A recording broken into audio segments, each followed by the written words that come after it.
Hello everyone, welcome to my YouTube channel. तो कैसे हैं आप लोग? आशा करता हूँ कि आप ठीक ही होंगे इस कोरोना टाइम में। इस वीडियो में हम देखेंगे एक्सरसाइज 8 के क्वेश्चन 6 को। अगर आप इस चैनल में नए हैं तो इस चैनल को सब्सक्राइब कर दीजिए और बाजू में बेल आइकन को प्रेस कर दीजिए ताकि आपको ऐसी वीडियोस मिलती रहे। अगर आपको इस सब में कोई भी डाउट हो तो आप मुझे कॉमेंट बॉक्स में पूछ सकते हैं। तो क्वेश्चन 6 में दिए गए A and B are acute angles. A और बी एक्यूट एंगल दिए गए। एक्यूट एंगल मतलब 90 डिग्री के कम एंगल, इसको एक्यूट एंगल बोलते हैं। और दिया गया cos A is equals to cos B. हमको फाइंड करना है angle is equals to angle B. ये हमको प्रूव करना है। ये प्रूव दैट वाला समय मतलब इसको हमको याद रखना पड़ेगा। जितने भी प्रूव दैट वाले सम थे, सो दैट वाले सम होते उन सब में हमको स्टेप याद रखने होते कि इसके बाद वाला ये वाला स्टेप आता है, इसको हमें स्टेप याद रखने पड़ते हैं। इसमें हमको कुछ ज्यादा मगन दौड़ाने की जरूरत नहीं है। तो इस वीडियो में हमें फिगर नहीं दिया तो हमको फिगर याद करना पड़ेगा। कैसे फिगर करते हैं तो हमको फिगर ऐसे करेंगे, बी एम एन। ये एंगल बी और एम 90 डिग्री है और ये दूसरा फिगर।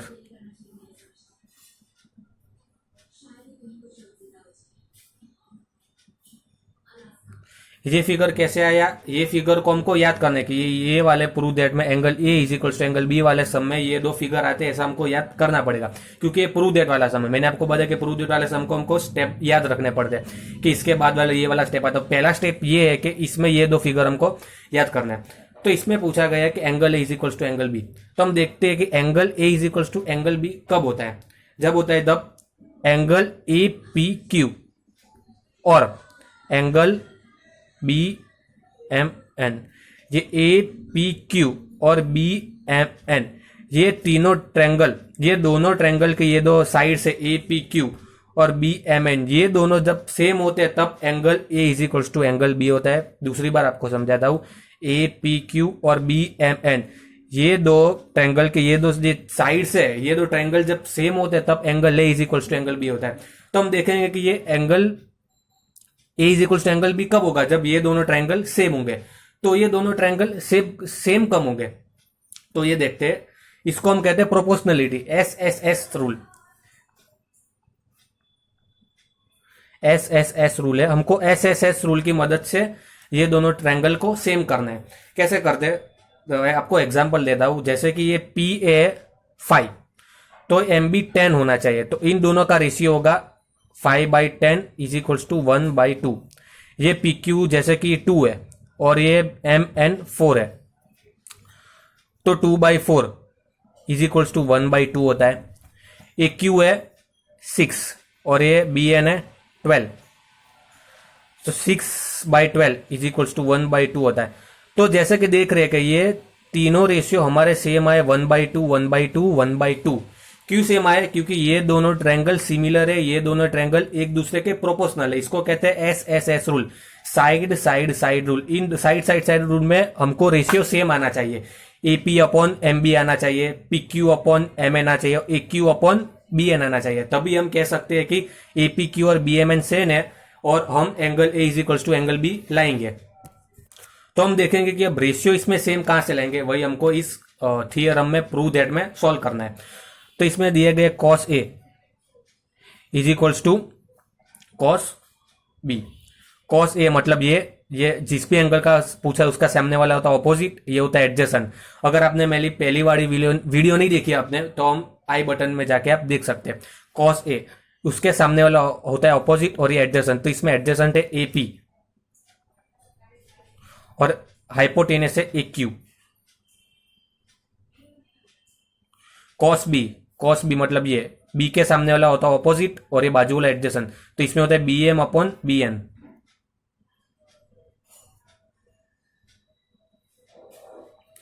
कॉस ए का हो गया A P upon A Q और कॉस बी का हो गया B M upon B N. तो अब हम क्या करेंगे, हमको वैल्यू चाहिए ए पी की और बी एम की। हमको ऐसे वैल्यू सपोज करनी है तो हम इसको के सपोज करेंगे। इसको क्या करेंगे, के सपोज करेंगे। क्यों सपोज करेंगे आपको आगे पता चल जाएगा। इसमें आगे के समय जो 1 2 3 4 5 उसमें भी हमने के सपोज किया था। आपने वीडियो नहीं देखी है तो आई बटन में जाकर देख सकते हैं कि इसमें भी हमने के सपोज किया था और आगे हमको पीए की वैल्यू मिली थी, एमबी की वैल्यू मिली थी। तो अब हम क्या करेंगे, ए क्यू को इस साइड ले जाएंगे, बीएम को इस साइड ले जाएंगे। A P upon B M is equals to A Q upon B N is equals to K. अब क्या करेंगे, इस A P by B M को के साथ कंपेयर करेंगे और A Q by B N को के साथ। ऐसा क्यों किया, इस स्टेप को आपको याद रखना है कि ए क्यू इस साइड ले गए, बी एम को इस साइड ले गए। इससे हमको ए बी की वैल्यू मिलेगी और ए क्यू की वैल्यू मिलेगी। देखते हैं कैसे मिलती है।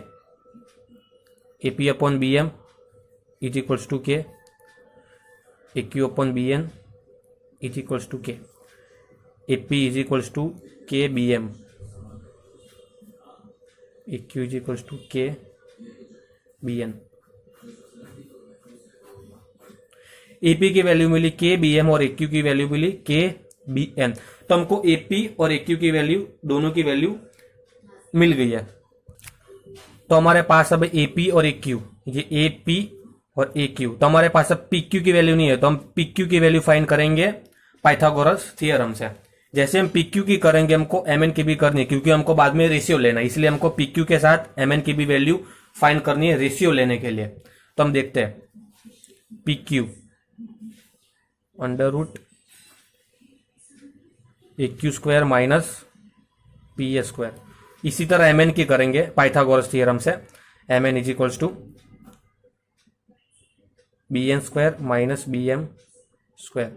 हमने पी क्यू की वैल्यू फाइंड की, इसी तरह से हमने एम एन की वैल्यू फाइंड की, सेम हो गई। पी क्यू और एम एन इन दोनों की वैल्यू हमने फाइंड की। अब हम क्या करेंगे, पी क्यू की वैल्यू और एम एन की वैल्यू का रेशियो लेंगे। हमको इन दोनों का रेशियो लेना है, इसलिए हमने पी क्यू और एम एन की वैल्यू फाइंड की। रेशियो के लिए मैंने आपको पहले बता दिया था, हमारा जब रेशियो सेम आएगा तभी हम angle A is equals to angle B कह सकेंगे। इसलिए हमको पी क्यू और एम एन का रेशियो लेना है। P Q upon M N is equals to A Q square minus P A square upon B N square minus B M square. ये P Q की हमने जो अभी फाइंड किया पाइथागोरस वो, और बी एम का हमने फाइंड किया।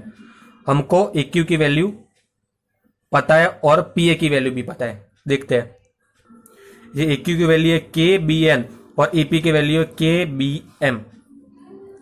तो हमने ए क्यू की वैल्यू देखी के बी एन, उसका स्क्वायर हो जाएगा, और ए पी की वैल्यू देखी के बी एम, उसका स्क्वायर हो जाएगा, और नीचे B N square minus B M square. Square दोनों अब अलग अलग रूट ले लेंगे, एक ऊपर रूट और एक नीचे रूट। तो हमने स्क्वायर को ब्रैकेट के अंदर ले लिया, तो के स्क्वायर बी एन स्क्वायर हो जाएगा माइनस के स्क्वायर बी एम स्क्वायर हो जाएगा। इसमें भी हम करेंगे, इसमें B N square minus B M square. इसमें दोनों में के स्क्वायर कॉमन है, तो के को हम बाहर निकालेंगे तो के स्क्वायर का के हो जाएगा।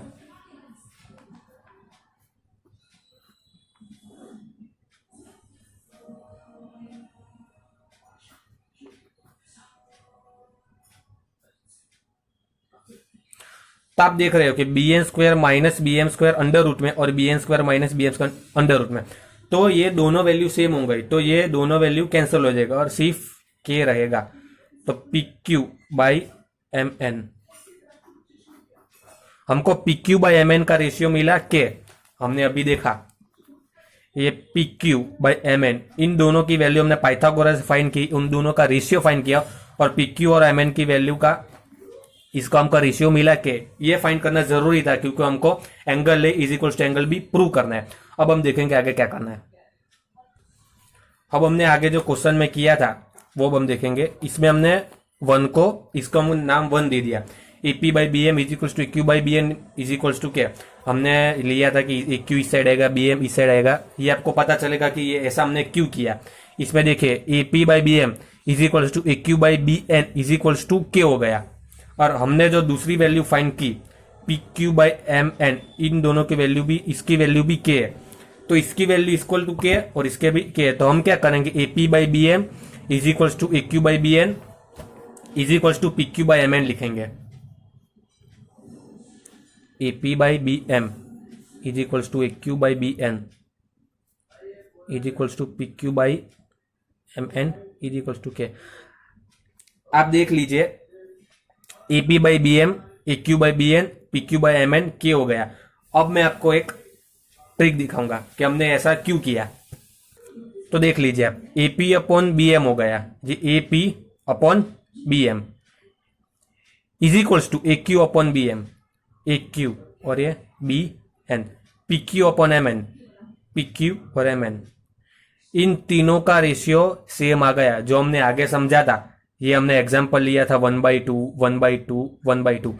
ये 1/2 होगा तो ये वाला भी 1/2 होगा और ये वाला भी 1/2 होगा। जब तीनों 1/2 1/2, ये 1/2 हमने एग्जाम्पल लिया है मैंने आपको समझाने के लिए, पर आपको पता चल गया होगा कि एपी का रेशियो ये, मतलब ये रेशियो बराबर ये रेशियो बराबर ये रेशियो, जब ये तीनों रेशियो सेम होंगे तब ए पी क्यू और ये जो दूसरा ट्रायंगल है बी एम एन, ये ए पी क्यू और दूसरा ट्रायंगल बी एम एन, ये दोनों ट्रायंगल अब सेम हो गए हैं। मैं दूसरी बार बताता हूं, रेशियो हमारा दोनों ट्रायंगल का सेम आ गया, तो ए पी क्यू बराबर बी एम एन बोल सकते हैं। इसको एग्जैक्टली नहीं बोल सकते पर इसे प्रोपोर्शनल बोल सकते हैं कि ए पी क्यू बराबर बी एम एन हो सकता है।